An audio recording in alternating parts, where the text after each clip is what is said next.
Is John MacArthur a Christian nationalist? At a recent Q&A, he answered a question in such a way that would make many say, wow, he sounds like a Christian nationalist.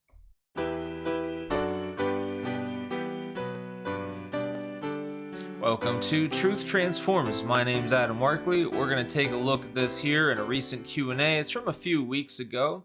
John MacArthur was asked about this incident where a man was arrested, or actually wasn't actually arrested, but he was given a citation. He turned himself in. He tore down a satanic statue that was erected at the Iowa State Capitol. And now he's undergoing the charges for that. We'll get right to that, and then we will get to the Q&A. So that's the question that was asked. We'll go ahead and get with the start of the question, though, so you can hear that, and then I will show you that story. Hello, Pastor John. I'm Naomi. Hi, Naomi. Last December, former U.S. Navy pilot Michael Cassidy beheaded a satanic statue displayed in the Iowa State Capitol in defense of Christianity. He was then taken by police officers as he surrendered himself willingly. The Satanic Temple of Iowa wants to press charges against him. In response, he quotes 1 Peter 5:8 on his Twitter in defense to his actions. Would you deem his actions commendable? If so, should we as Christians openly resist the increasing promotion of Satanism? I'm reminded of Gideon's act of destroying the altar of Baal in the book of the Judges. That's a great question. Should we be openly resisting? And we will come right back to that. So what we're going to see here is just a reminder of that story real quick. And what it's going to be is, once I have that here, this is that story. Now, I did deal with the fact that we've all been called Christian nationalists. I'll come back to that in a moment. Let me just play this story for us, and I'll be right back. Candidate who admitted to damaging the Satanic Temple's display at the Iowa Capitol will now face a hate crime charge. Michael Cassidy is a Republican who ran for a seat in the Mississippi House of Representatives. Prosecutors have charged him with fourth-degree criminal mischief, but new court documents note he violated part of Iowa's hate crime statute. Court documents show Cassidy took items down from the display and damaged a custom statue last month. There were calls across the state and beyond to have the display removed, but the temple, which does not actually believe in Satan, says the display is a symbol of its right to religious freedom. Cassidy's next hearing is set for February 15th.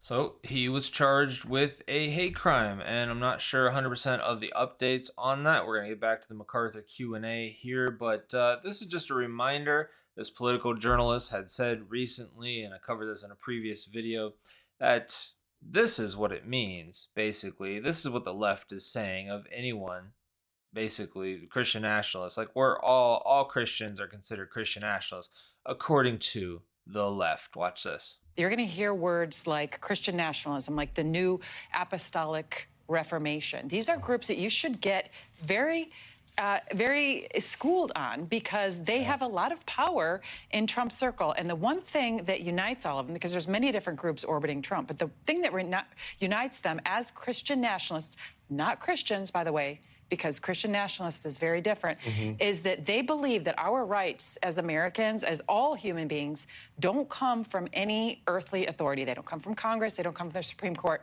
They come from God.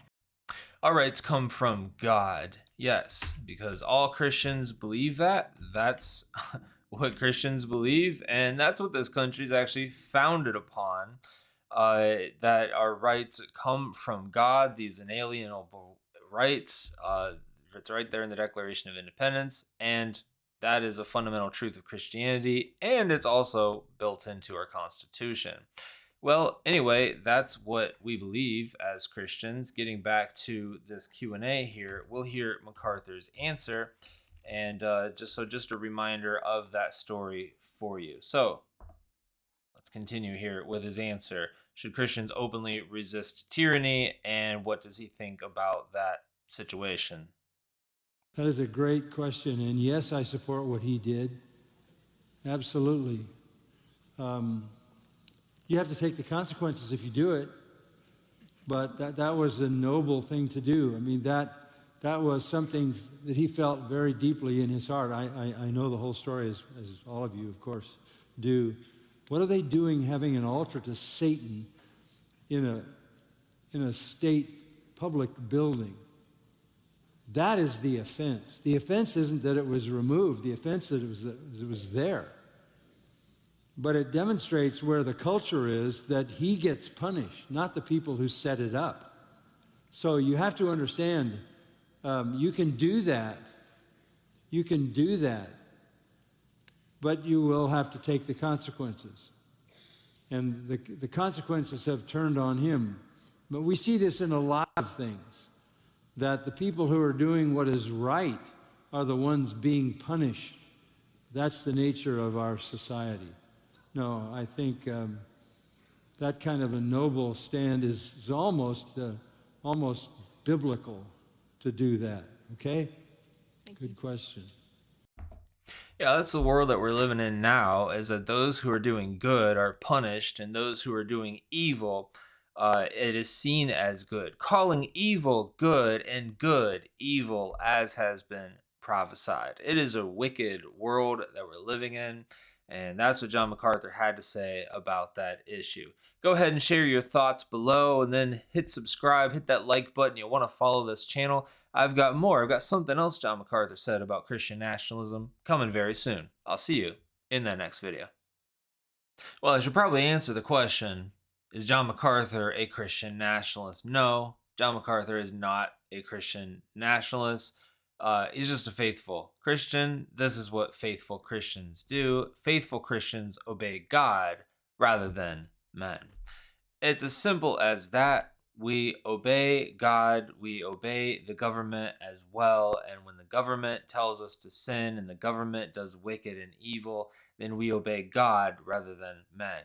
And so Romans 13 is in effect, but also Acts 5 is in effect, that we obey God rather than men. We do not sin when the government tells us to sin. We do not promote evil when the government tells us to promote evil. More coming again. Be sure to subscribe. See you in the next video. Do you ever get frustrated because you don't have enough time to dig deep into God's Word? You have your daily devotional time, but there's just not enough time to get out of God's Word what you want to. Well, that's why I created the Devotional Bible Study Guide. You can find out more about it in the link below. It's available at preachingforgodsglory.org or at Amazon. It's got guided questions to help you journal and really dig deep and get to application. I don't have time to tell you about it right now, but if you click on that link, I have a video to tell you more about it. God bless you, and I will see you in the next video. Link in the description.